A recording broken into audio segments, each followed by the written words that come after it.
Hello, everybody. We've got a packed house today, and I am so happy that today's guest presenter, Sahar Coston-Hardy, is not only here to present on some essential landscape photography techniques, but also to start off our annual photo contest season. If you haven't heard yet, throughout the month of July, you can submit your site photos, DWG site and detail files, and SketchUp models of projects you've created using our software. Winners in each category will receive prizes to have their projects featured in the next LandFX brochure. Check out our homepage for more info. It's really exciting and a chance to actually apply what you're going to learn today. So also a shout out to Jeremiah Farmer, the CEO that you all know, who's normally introducing these things. Today is his birthday. He's got his feet up while working hard, so happy birthday to Jer. So as usual, please feel free to ask your questions in the Q&A box at the top of the presentation. I'll line them up and ask Sahar live during the presentation when we have a free moment during a little later. So a little bit about Sahar. She's a fine art, urban and cultural landscape photographer focused on the social and spatial structure of race and cultural identity. She integrates portraiture, urban design, and street photography in her work to investigate the relationship between place, power, and personhood. She's worked for Olin as their staff photographer in Philadelphia for 8 years, and from that experience has a unique insight into the complexity of what it takes to create successful public space. Sahar comes equipped with the ability to capture images, highlighting spaces depicted through moments of human interaction. So thank you for taking this time to present today, and take it away, Sahar. Thank you. So I recently celebrated my 1-year anniversary of my photography studio. And as Amanda said, I do capture urban design and landscape architecture. And I've been fortunate enough to work for some incredibly talented designers such as Olin, Sasaki, Land Collective, James Cornerfield Operations, and more. And so, my services are definitely for hire. Here's my contact information if you're ever looking for a professional photographer. Get in touch, of course. But today I'm here to talk about landscape architecture photography through the eyes of, the designers and help you guys, elevate your photographs of the public realm just with some basic tips that I've learned along the way. So today we're going to review composition. We're going to talk a little bit about light, areas of focus, such as site elements, and then we're going to touch on choosing images for your portfolio a little bit later as well. I won't go into too much detail regarding cameras and settings, as this could kind of take us off track. And that could be many more webinars, of course. However, I will tell you a little bit about my typical setup and just the very basics. So first things first, you're definitely going to need a good DSLR. What I shoot with is a Canon 5DS. But of course, the rivalry between Canon is Nikon, and you can use any good DSLR. There's many, many other brands that I would suggest. I'm not here to plug anybody in particular. This is just what I use. So get yourself a good DSLR if you don't have one. You'll also need a tripod. A good sturdy tripod. And there's many more accessories such as filters and different lenses and many other things that professional photographers use to create and capture work. And we won't go into that very much today, but these are just the very basics, and I've captured many images just with a camera, just with a DSLR and a tripod. Okay, so let's talk about composition, and I'll just read the definition real quick. The arrangement of parts of a scene to form a particular visual outcome. So basically that's just, what the image looks like, right? And one rule that we typically abide by in the photography world is the rule of thirds when it comes to composition. And so basically what I do when I'm shooting is I try to break up the image visually, and I've kind of trained my eye to do this, but I kind of try to break up the image in three parts, both vertically and horizontally, right? And so to kind of make this simpler and to say this in a simpler way, I just orient the images, or the focal point rather, in an image to one of the sides of the photo. So I think that you can see my hand here on the screen. So you can see that the boys are off to the side of the image instead of being smack dab in the middle, right? And so that just creates a more visual pleasing image. And if you actually put the grid, the rule of thirds grid up on the screen, you can see the image broken up into three parts vertically and three parts horizontally. And what you can see also is that if you put your focal point onto the very intersection, so there's 4 intersections of these lines of the grids. If you put your focal point right there on one of the intersections, then typically you will have a compositionally pleasing image, right? And that's not to say that symmetry isn't needed for some images, such as architectural images or architectural elements in an image. Like this scene, the symmetry definitely works here, while it wouldn't work for others, like this image, right? So typically I find that symmetry is not great for plantings, specifically trees. So this image is a major fail, and of course, don't be afraid to try things and fail. So what I was really kind of going for here was I was trying to kind of get the alley of trees, right? So I was trying to kind of line up the 3 trees and kind of shoot it from the side. But for some reason or another, I couldn't kind of move to the right because there might have been an obstruction, or I couldn't move to the left to see the other side of the image. So I wound up just photographing the tree in the middle. And of course it doesn't work, right? But I just wanted to show you that example, that it really is, the rule of thirds is definitely something to think about when you're photographing landscape architecture. Okay, so let's talk about the eye level for a minute. So this photograph, one of the reasons that I wanted to capture this, this big lawn image is because, I wanted to get the activity of the people on the lawn in the late afternoon and just kind of enjoying themselves and lounging. And I really loved the 3 people in the foreground, and the woman with her feet up. Really kind of intrigued me. So I photographed this from eye level before she was to put her feet down. And you can see that when you do photograph something like this from eye level, you get the horizon line kind of just right smack dab in the middle of the frame. And that's not typically, the best. It doesn't bother me so much in this image, but we do kind of try to have the horizon line either a little bit more elevated or a little bit lower. So one thing that I would suggest is to change your eye level, right? And so I photographed the same scene when she put her feet down, though. I photographed the same scene crouched down a bit, and I think I was actually laying in the grass, and you can kind of see that by how soft the grass is in the foreground.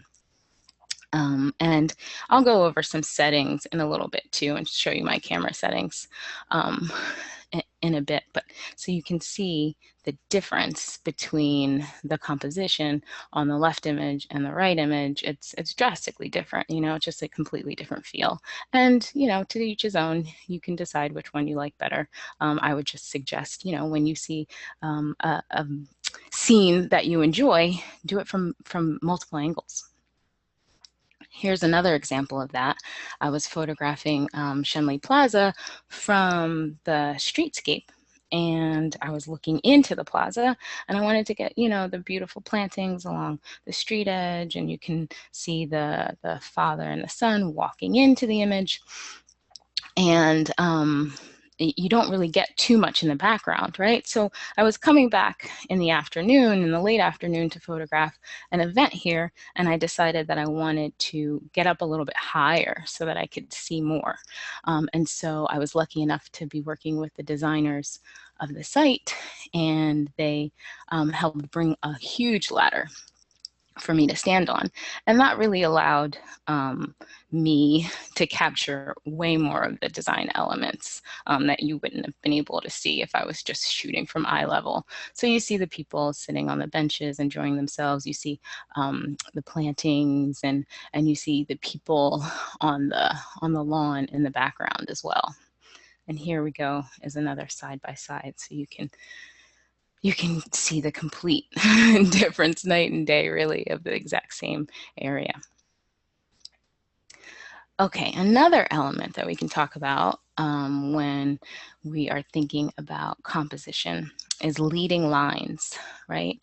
So these are lines that just kind of move your eye through the image. And in this particular image, we've got all of these vertical or diagonal, rather, these diagonal lines kind of moving our eye through. So we've got the diagonal of the bench. We've got both the diagonal lines of the beautiful paving.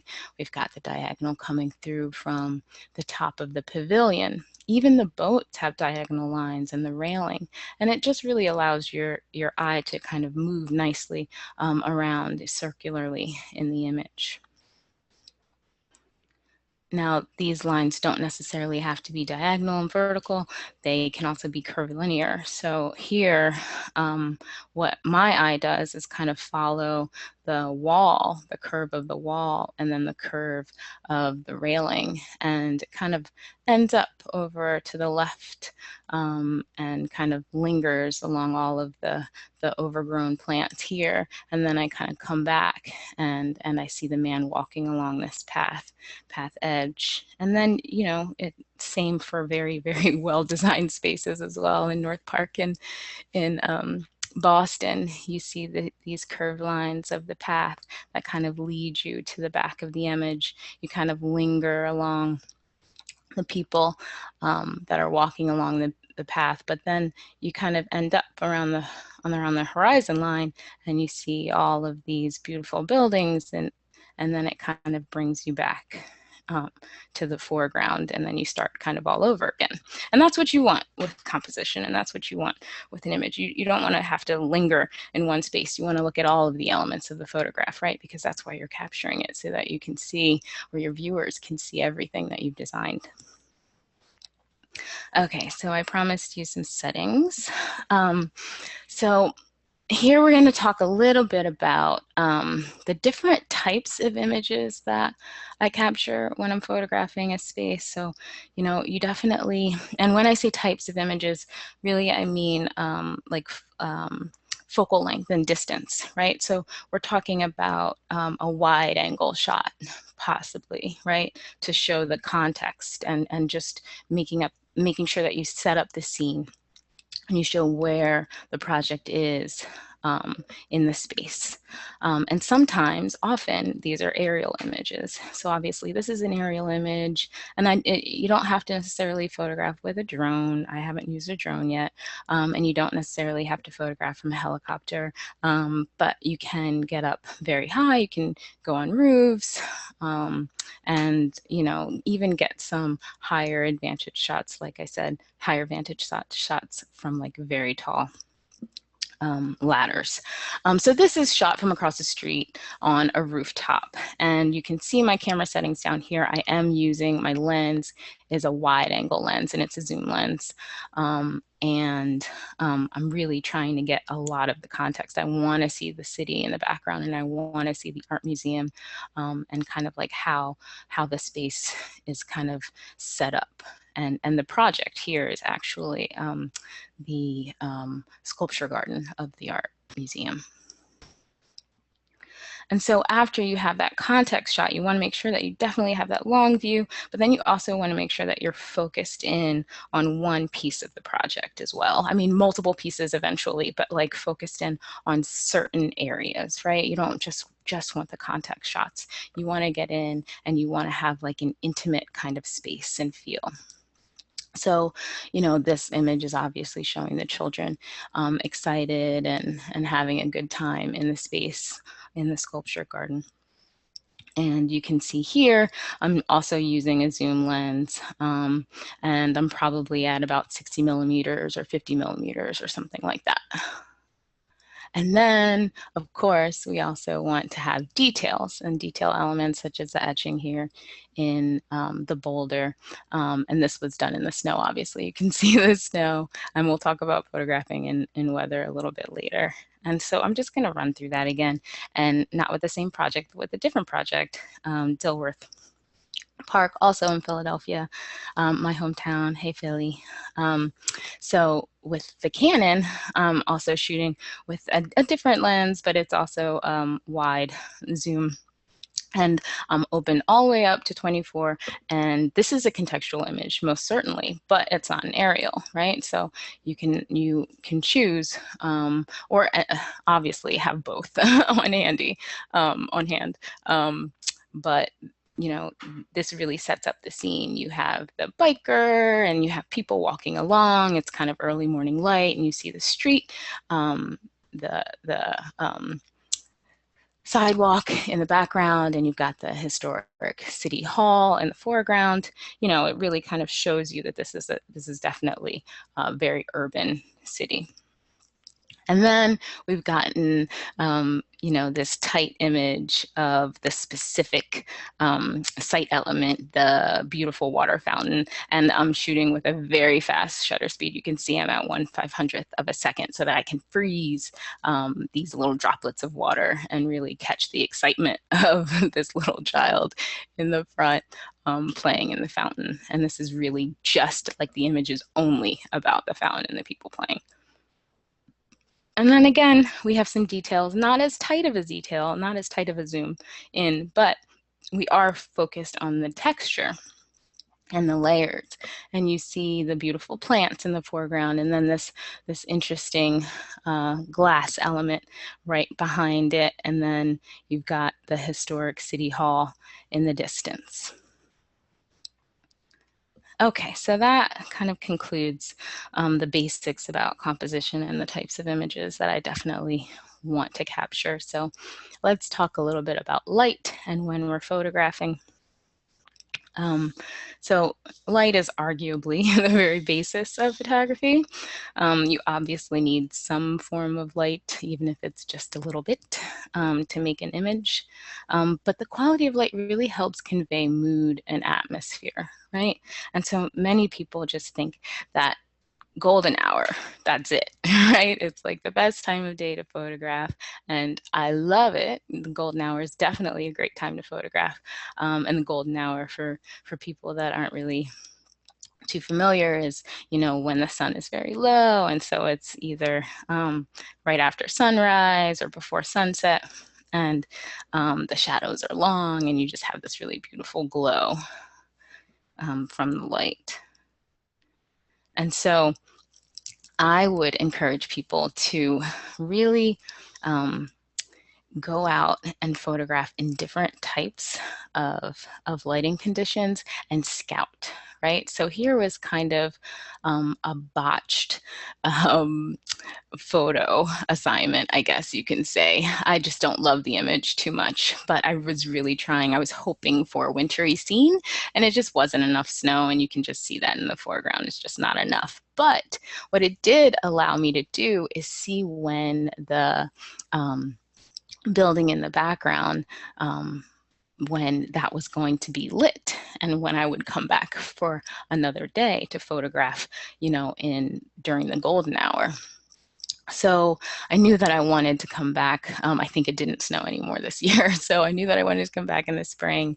And I knew what time of day that I would have just this little bit of light on the top of the building here. And then I got these beautiful highlights along the grass and the paths in the foreground. And I was very, very happy that I had that ability and I had that time to scout.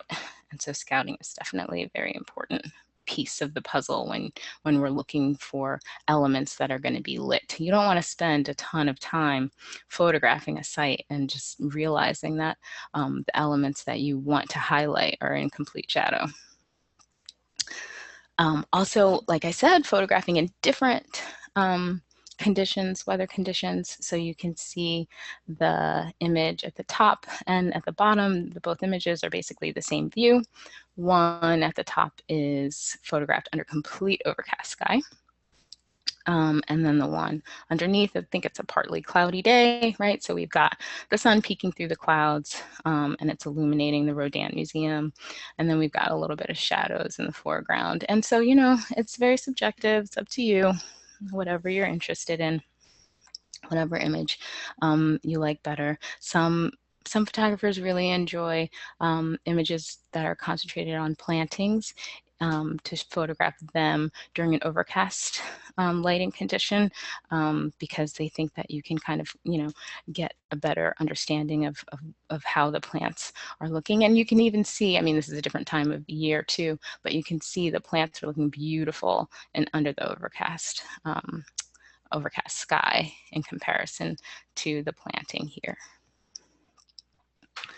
And these lighting conditions, these like beautiful, great lighting conditions are not always going to happen for you. Sometimes you're going to have to photograph in very non-ideal conditions, such as the high noon, bright, sunny day, right? Because that's when people are out and eating lunch in many urban projects.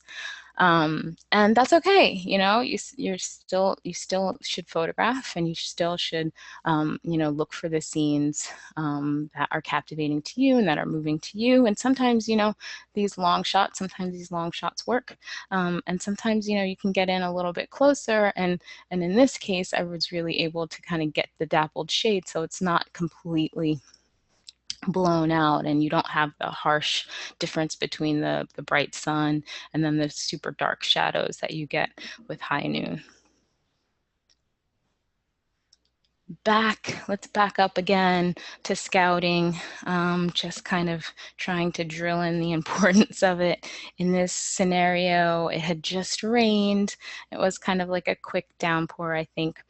And this is in the Navy Pier in Chicago, and I was on a couple of days shoot, and you know, I was really trying to get this one view with the city in the background and the wave wall in the foreground. And so I was just kind of figuring out like what time of day that I was going to come back, and if it was going to be this like right when the sun is going down. And so I was able to figure out exactly the view that I wanted, and I moved my camera over a bit just to kind of get a little bit more of the wave wall. And, you know, this is definitely a processed image, but, you know, I came a little bit earlier so I could get the sun going down, but that it wouldn't be as dark as the previous image. And you can see them top and bottom here once again.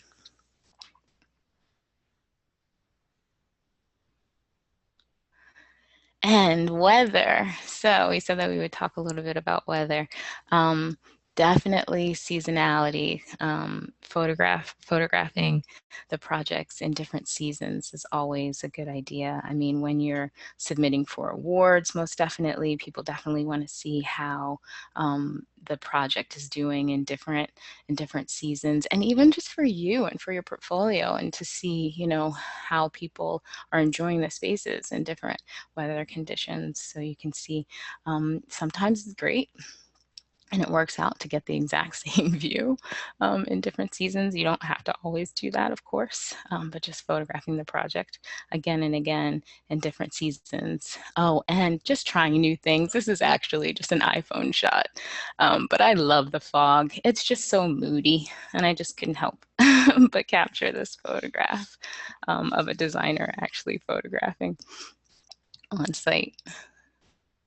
So trying new things. If you have a project where in the climate where there's snow, definitely try to go out after snowfall, or even during if you're daring enough. I think I did that once in the middle of a snowstorm. And this image actually is right after a snowstorm, so I wasn't daring this time. Not enough to go out into the blizzard. But I did go the next day because I knew it would be fresh snow, right? So especially in cities, we know that we want the fresh snow. We don't want the snow after it's been driven on and then it looks very gross. But so I went back to the art museum, and I was lucky enough to have this really windy day. The gusts were huge. And so I was able to get this really beautiful, these wind gusts and capture the motion of the snow on the landscape. And I was happy about that because actually the next year, this actually graced the cover of Landscape Architecture magazine. And it was definitely, just one of those things that I was just like, oh, I have to go out and shoot. And it wasn't necessarily scheduled, but I was just like, oh, it snowed. I really should go capture this. And it was a great move. So definitely encourage you to get out there, even if you're not really feeling up to it. Moving into night photography. Night photography is also its own kind of beast. There's a lot to cover in night photography, but obviously we're just going to stick with the basics for now. And I'll just tell you that here you can see at the bottom of the screen again my camera settings. So for night photography, you're definitely going to need your tripod here. You could use your tripod for any scenes, to set up any scenes, even during the day, of course. But for night photography, you're going to have longer shutter speeds.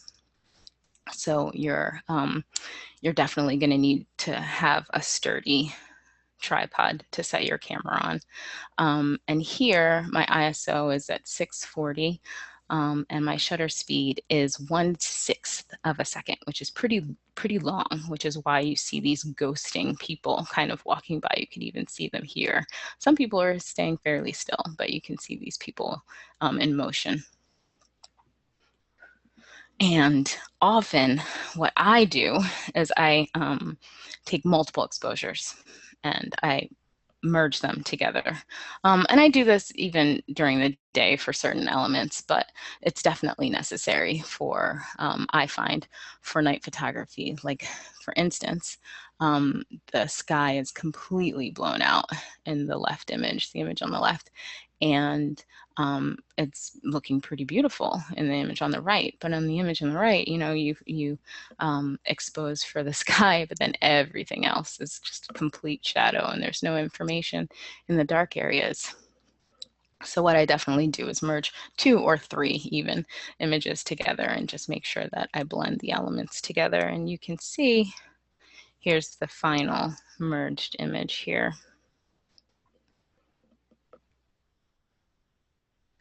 And in some cases, you actually do want to do a stop motion. So I thought that, this is Lawn on the D in Boston, I actually thought that I wanted to have these people swinging on these beautiful swings, I guess, these like illuminated swings. I thought that I wanted to have that motion, and I was photographing it, and I just didn't love it at all. I wish I had a photograph of it to show you, but I just didn't like the way that the light trailed in the image. So what I did is I put my 50mm, my fixed lens, on so that I can open up very wide. So my f-stops at my aperture is at 2.8, so it's pretty open. And my shutter speed is at 1/80th of a second so that I could really freeze the motion a little bit more. And then, of course, my ISO, because it's very dark, ISO had to get jacked all the way up. Not to the end, because mine goes up to 6400, but to 2000, which is pretty high. So this is a grainy photo, but that's fine. You expect that for night photography. And I think we're at a stopping point where we can take questions if there's any questions. Amanda? Oh, there are definitely some questions. Well, let's start with one of them. I'm not sure if you covered this a little earlier, but you have a lot of people in your image. This one kind of really shows that off.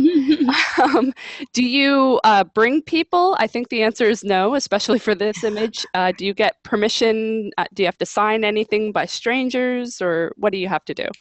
Okay, so that's a very good question. So in some cases, I do bring people, not often.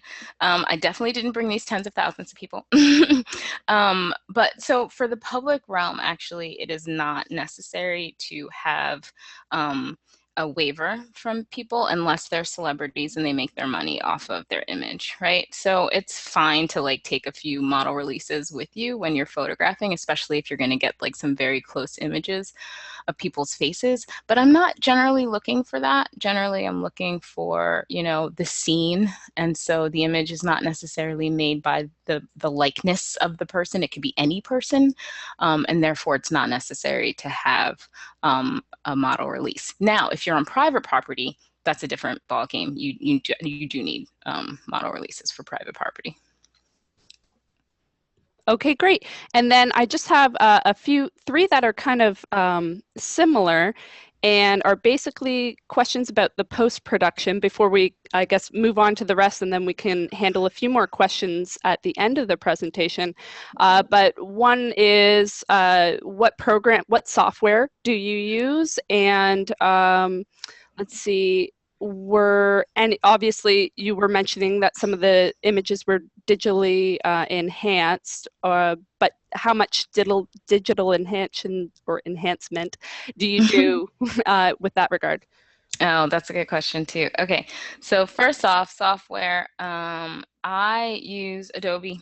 So I'm using Photoshop to edit my images typically. That's how I learned. I've been doing it forever. A lot of photographers have moved over to Lightroom. I just kind of started working in Lightroom and I'm really loving it, which is making me kind of sad and nervous. um, but I would say that the bulk of my my work um, is still processed in Photoshop and in Photoshop Raw. The other part of the question was how much editing. It depends on the image. It depends on how much it needs. I would say, like, you know, when I'm merging elements together, when I'm merging images together, that's definitely going to take a while. I would say, you know, for images that are going to go to the press and they're going to be kind of everywhere, I would say definitely spending an hour for an image is fine, is definitely okay. You know, you just want to kind of go over that image over and over again and just make sure that you're not missing anything, and you're making sure that you enhance it to its fullest, if it's going to be shown, especially for years and years to come. And then one last little kind of also hop onto that was in regards to compositing two images with different exposures. Luke was wondering, do you have any tricks for making settings changes without making minor shifts in the placement of the camera, without Oh. using a tripod, or how do you go about that? Not without using a tripod, it's almost impossible. I don't know anybody that can do that.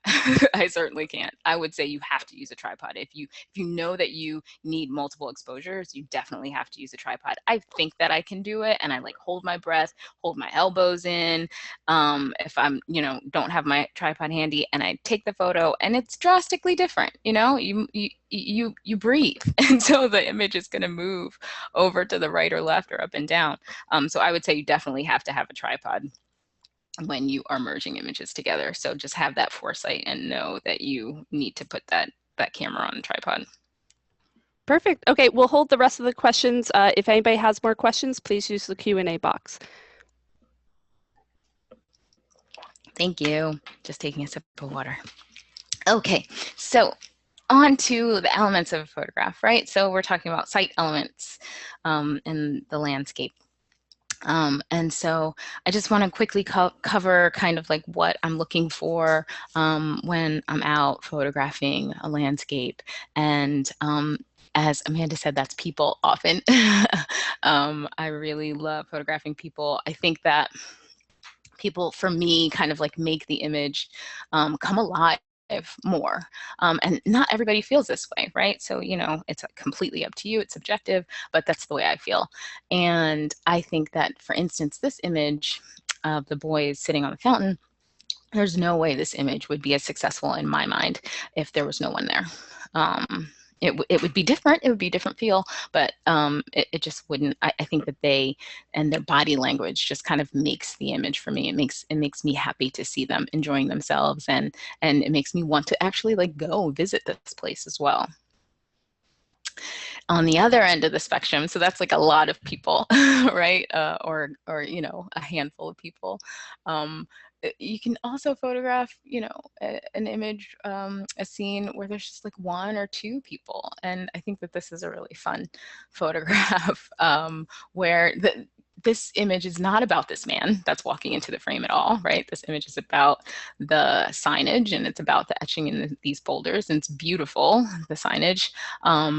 But he just totally makes it for me. Without him there, it's just not as interesting of a scene, of a photo. I just love that he's walking, just kind of bringing you through and having you read the sign. He just makes it for me. Now, talking about photographing people and having permission. Now, photographing children can be tricky. And when I said that, sometimes I bring people. Sometimes I have two sons, and sometimes they come with me to photograph, especially if I know that the site is not going to be heavily visited at all. But when you're photographing children, I have a little bit of advice. I would say definitely keep a distance, but make sure their caregivers see you with the camera, right? Make eye contact if you can, just so that they know that you're photographing in the area. And believe me, in my experience, they will not be shy to ask you not to photograph their children. I've had people come up to me and say, please don't take pictures of my kids. And of course, I take the camera, point in a different direction, and I don't photograph them. I also try not to photograph children too much, just like straight on portraits, unless I definitely have the parents' permission, or they see me and they're laughing kind of with me, enjoying the space with me, and see me photographing their kids. And when you're photographing people too, I would say definitely try to capture movement when that's possible, or when you're looking for, a little bit more life in the image, so in this image, it's just the shutter is just a little bit slower, so you see a hint of movement, the girl jumping off over the fountain. And in this case, there's a little bit more movement of the woman walking, and it just adds a little bit of character, I guess, or just a little bit more life to the photo in some instances. And then other site elements I would definitely focus on, besides people, or in addition to people, with people, definitely seating, furniture. So in this case, there's a grid of different types of seating. This is actually my son down here at the bottom of the image. But yes, benches, seat walls, boulders that are not necessarily for sitting on, but are serendipitously used by visitors to the parks. Focusing on planting, taking some detail shots of the beautiful plants. I would definitely focus on that. Focusing on the water elements as well, the fountains, and in different ways, using different methods. So the top image is obviously photographed actually in the morning, so this is the daytime, and I'm really trying to freeze the water droplets here. So this is a very fast shutter speed. And then drastically opposite, at the bottom image, night shot, I'm really trying to have more of an ethereal quality of the photo with a very long exposure, and you see the water just kind of flowing over.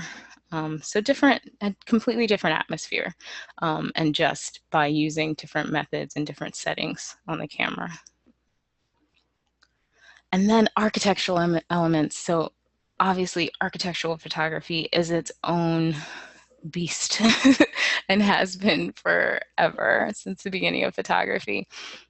And we used to photograph architecture with large format cameras and bellows. And now what professional photographers use often are tilt shift lenses to capture these vertical lines. So that's one thing that can be tricky when you're photographing architectural elements in large buildings, is first off getting the entirety of it, right? So this is the Metropolitan Museum of Art in New York, and it's huge. It covers like a few blocks, right? So I had to get this very wide angle lens, and it's a tilt shift 17 millimeter lens, and I still don't have the complete block.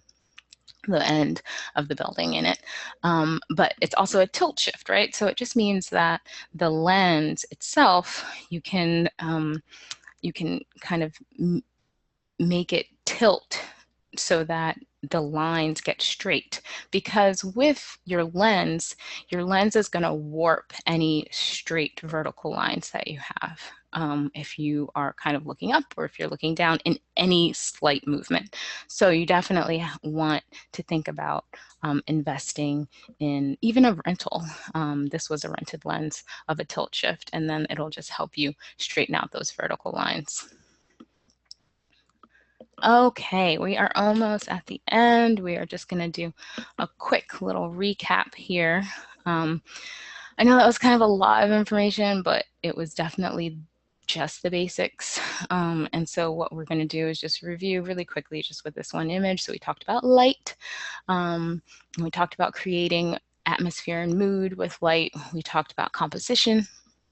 We talked about using different elements, such as people and the site elements, the furnishing, the paving, even the fountains. We talked about the rule of thirds and kind of moving, making sure that you have your focal points kind of to the left or to the right of the image. We talked about the intersecting lines and how, you know, you can even put the focal point right at these intersecting lines. We talked about symmetry a bit. And so now, keeping all of those things in mind, I just want to go through a project, just one built project, and just kind of talk about portfolio for a minute. And so I would say that I love to have 10 to 15 images of a built project, so built photographs of one project, right? And that these images are the key images that are go-to for press, for any kind of, you know, marketing, just images that really tell the entire story of the project. And so going back to what we spoke about the types of photograph and having the context in the image. And so you can see in this slide, we have two aerials. And one shows a little bit more. The one on the left definitely shows more context, right? But you can't really see the elements that have been designed, but you can see, you know, that this is a pier and that it's on the water. You can also have a shot from the water looking back towards the city. Would be great if, you know, if I could have been in a helicopter to get that shot, or a drone if you're interested in that as well. You can get that kind of shot, but really just kind of setting up the scene. Yes.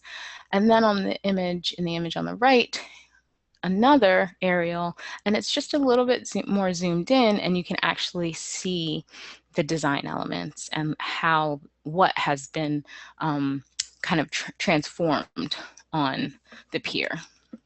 So I would say that these are two pretty important images and image types for your portfolio. And then we move on the ground, right? And so we have an entrance. So I would say this is kind of just like a starting point to move into the space. And this could also, as we talked about before, be your kind of contextual shot, though this doesn't really show the full context of the image. You could have this be your, you know, kind of introductory image as well, because you have the Navy Pier signage here. You see an element of design of the trees, obviously. You see the paving, and then you just see like a kind of like a hint of what you're going to see later on, which is this Ferris wheel in the background. And then even on the right, you see the water in on the very edge of the photograph. And then even moving into the project even further to get your key shots. So here we're again thinking about composition and placing the people, you know, in the foreground on either side of the image. We have this beautiful wave wall that was recently designed. We have people that are actually pointing and kind of engaging with the space, and we have this long gap that actually allows us to kind of our eye to move around the image and just kind of like see the wave wall and see the design elements here. So I would say another key image would just be, you know, that kind of like medium shot, that grounding shot that's, you know, about one specific element, which in this case would kind of be this path and the wave wall. And then many more specific shots on site elements, right? So then the right-hand image on the top, we've got the fountain in Polk Brothers Park. In Navy Pier, we've got this pavilion on the bottom left image and the people walking by. We've got the ladies sitting on the benches enjoying themselves. Another image of the wave wall where you can see people on top and they're taking pictures themselves. You can see in the foreground of the image the planting and the benches. And then on the bottom right, another image that kind of just shows you a little bit more of the context and more, I guess I would say, energy in life, right? So I've got a slow shutter speed and we see these kids playing. This child is actually running on the benches, which kind of made me nervous, but that's okay. Kids are gonna be kids, that's what they do. And so, you know, just trying to capture that little bit of life and that little bit of energy. And then sometimes I would just kind of like break the rules and just take photographs of just scenes that you just think are really lovely. And I just found, you know, the site from the top of the wave wall looking down really beautiful. The paving is lovely to me. I think this woman that's looking kind of up and beyond the camera kind of makes the photo for me. I love how the light is reflecting on the river. Yeah, or the lake rather. I just find that this image very compelling. Just visually, I think it's a little bit more artistic than the other ones as well. And then focusing on the details as well, definitely our signage, the more fun elements, like for example, this is in the pavilion, there are these really cool mirrors on the ceiling, and you look up and it feels kind of like you're in a fun house and that's really fun. So just focusing on the details and photographing them, especially the way that they were meant to be designed, thinking about them that way. For instance, I was talking to the designers and they were very interested in photographing or me photographing this placard, this signage of the Navy Pier along with the buildings, because it's supposed to kind of mirror the skyscrapers in the background in Chicago. So just making sure you're thinking about that. Hey, you guys are designing these spaces, right? So I'm sure that you're thinking in these ways. But if you're not the one photographing it, definitely kind of relay your thoughts while, you know, about the design and how you want these things photographed. And then, you know, definitely having a stunner, having like one image that's very celebratory and just very, you know, fun and invites you into the frame. Now, granted, not every project is going to have these huge fireworks. And that's not what I mean when I say stunner, just one image that's just kind of breathtaking, like just beautiful. You just kind of like want to be there. And that's really all I have. I think I've covered basically everything that I wanted to cover for you guys today. Here's my information again. Feel free to reach out, get in touch if you're interested in talking. I would love to take some more questions if we have time for that. Oh, definitely. You definitely kind of struck on everybody's interest here. So we have a lot of excellent questions. One, I think we talked about before this presentation, Sahar. Tamara was asking, what kind of drone do you use? And I remember you saying you don't use one. So what is your secret to getting those amazing shots? So what I do is I get I don't use drones, not yet. I'm thinking about it. But I do get on rooftops. I'm not afraid of heights. So I ask for permission from adjacent buildings to projects to use their rooftops. And sometimes you can just actually go on top of a parking garage, you know, if like you're in the middle of the city. Go in a parking garage. In some cases, I have to shoot through a window. That's not ideal, but I've done it. So yeah, it's just I've been able to work around it for now, which is why I have not gotten a drone yet, but I know that's where everything is going. So, you know, if you're into drone photography or you want to try it, I would definitely say go for it. Do your research, find what you're looking for, and definitely try it out. Great. And Kenny was asking, what are your 3 favorite lenses that you likely use the most? Oh, that's a good question. Okay, so I love my 50 millimeter lens, but that's also because I love taking portraits. And that's really like a beautiful portrait lens. But I find that it works very well in landscape as well. And so one thing that I didn't really talk too much about is lenses and quality of lenses. And your fixed lenses, so that's one size, not your zoom lenses, are usually going to be a higher quality glass, right? So that means that they're just going to be sharper. The image is going to be better. And so I definitely, but they're more expensive. So I definitely, if you can afford it, I would say definitely invest in a few different lenses. I don't always love changing lenses when I'm in, you know, the middle of shooting, because I'm kind of ripping and running around people and photographing, you know, the way that people are using the space. So I also use a 24 to 105, which is a pretty big zoom lens, but this quality is pretty good. It's a Canon EF lens and it's pretty good.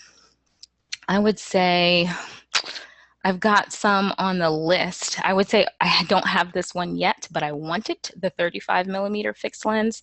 That's a great lens as well. I think that would be great to use. And you know, when I do go on like a few days shoot when I'm photographing a project, I typically do rent one of those tilt shift lenses if there's architectural elements in the project. So I would definitely say rent one of those if you can.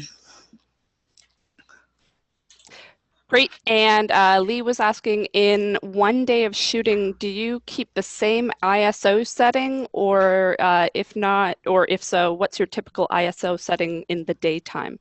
Good question. No, I don't. So it depends on the lighting conditions. So for a sunnier day, I try to go as low as possible. So I would say like 160 to 250, I guess. And I'm changing it all the time. I'm on a manual setting, so I'm always changing my settings. I would say for overcast, I probably generally shoot from 320 to 4, maybe even 5 sometimes. And also in the evening, you know, like a couple hours, I guess, before the sun is going to go down, the ISO is probably going to go up a little bit to maybe like 400 or so. And then when it gets dark, 650, something like that, unless you're trying to capture crisp, you know, trying to freeze frame, and then it's going to go up way higher, of course. Does that answer the question? Is that good? Yeah, I think that's super Okay. comprehensive. So Marisol was asking, what kind of digital negatives do you prefer? Do you use the camera's brand raw negatives or DNG? What do you use? I use camera raw. Yeah, and I'm just processing those in Photoshop, camera raw. Great. And Dee was noticing, I guess maybe from a few of your photos, do you tend to try and have the shadows towards the camera? Oh, I've never thought about that. I don't think so. Okay. No, I don't completely understand the question. Okay. Well, Like the maybe shadows in the foreground? Is that what you? yeah, it might be just like shadow angle. I think more from the photos that I've seen, you try and keep the shadows. I would say Dee, she keeps the shadows more long as opposed to short. So it probably looks like it's a bit more angular, maybe. I don't know. Yeah, so I think that that would be time of day, right? So Yeah. like the shorter the shadows is going to be when the sun's higher in the sky, so like around the afternoon. And um I think that we typically, like the images that are a little bit where the sun is lower in the sky. Yeah. And then Tamara was asking, do you have, she's been having some trouble finding a landscape photographer in her rural area. Mm. They all seem to be wedding or portrait portfolio and miss the mark on these types of shots. Do you have any recommendations for how she might find somebody like you if she can't get you? Well, I definitely travel and I shoot in rural areas too. So definitely ask me if I'm available. I'd love to do it. I'm thinking even a landscape photographer could work for you. That's not obviously like just a straight up portrait photographer. So somebody that's photographing not necessarily urban scenes, but just like, they're out photographing in the mountains or in the woods, or like there's certain categories of photography, and a lot of people are heavily interested in landscape, period. Now that doesn't always translate into designed landscape. This is often just kind of you know natural landscapes, but you could try that area. Great. Kathy was saying she's getting tired of the slow speed water, white water images. Is that a trend that's starting to change? So what the like if you're looking at I like a think it's if it's waterfall, moving. Yeah, yeah, if it's moving water. moving, the I don't blurry think one. that. No, I don't think that that's right. I think people love that, I think it's especially landscape photographers. yeah. And based on what you were saying, it's kind of good to have a combination of different ones. Exactly. And from what I've from my experience in talking to fountain designers, they like for you to capture the water in midstream. They want you to freeze frame that. So they don't always think in the way where it's just in constant motion, but I think that, you know, I don't think it's going to change, but maybe we can change it together. Awesome. Yeah, we'll squeeze in a few last minutes before we hit 11 o'clock and the bell rings. But let's see. Lee was also asked right before you're shooting, do you have a written plan of what you're going to do with your shots? That's a good question. So, in some cases, definitely, right? So, like when I'm on a um, very tight schedule, I definitely do, and I game plan with the designers. I'm also looking at the designers are sending me site photos as well as the plans of the image of the spaces, rather, even renderings, so that I know what I'm getting into. And some people are my clients, some of them are like know exactly what they want, and some clients just want my eye and just say, hey, this is the area we want you to photograph, and go, right? And so when I say scout, when I'm first going to the project, I'm either being walked around with a designer and we're kind of talking about the game plan beforehand, even though we've already kind of talked about it leading up to the shoot day. But I definitely spend a couple hours on the site just kind of understanding the character, because every site is different, every project is different, and I'm just trying to understand it. And then I'm coming away with a game plan. And I have a shot list, especially when the designers have specific views in mind that they want me to capture. But then I'm also getting my own, right? And so like if you see something that's beautiful, obviously capture. If you see something that you are very drawn to, you're definitely going to want to capture it. And sometimes you're going to capture it, it's not going to be the right time of day. So then you're going to have to come back, right? When the light is better. Excellent. Awesome. Hi, ISO is grainy, Kathy says. How do you overcome that? So you have to, well, it's going to be grainy if it's high. There's settings that you can change to lower the noise, right? But when you are all the way up, right? When you're jacked up like in the, like say like 1200 or 2000, you're going to have grain. It's just, that's just how the machines work. So in post-processing, though, oftentimes there's an auto sharpening and an auto grain, and I try to turn that off when I'm processing if I don't want that grain. So I don't always mind grain, but if it's too much, then I definitely try to turn that down in the settings. And even in your camera, there should be, if you have a good DSLR, good quality DSLR, there should be a setting to lower the noise for high ISOs. Great. And we're actually about to turn into a pumpkin. So I'm just going to do one more question. And if I'm sorry to anybody I didn't get to questions, you can definitely contact Sahar directly. But Veronica was wondering, are you going to be at the ASLA annual general meeting this year? I actually am. Yeah, I'm giving a presentation with David Rubin Land Collective, and I won't be talking about tips and like photography tips exactly, but I will be talking a bit more about how I shoot and kind of like what I'm looking for when capturing a project. So definitely come to that and see me there, please. And thank you guys all for listening. I'm really excited to be part of this Land Effects webinar. Thank you. Great. Yeah, so this webinar for everybody who's listening will be posted later today. Go to landfx.com, up on the top ribbon to training resources, and you'll find the link there to, as soon as it's ready, it will be there. I wanted to just thank you again, Sahar, for your time. This was an amazing presentation where I'm pretty sure it's a given that everybody grew a little as a photographer today. So thank you. Thank you. Thank you. Have a great weekend, everybody.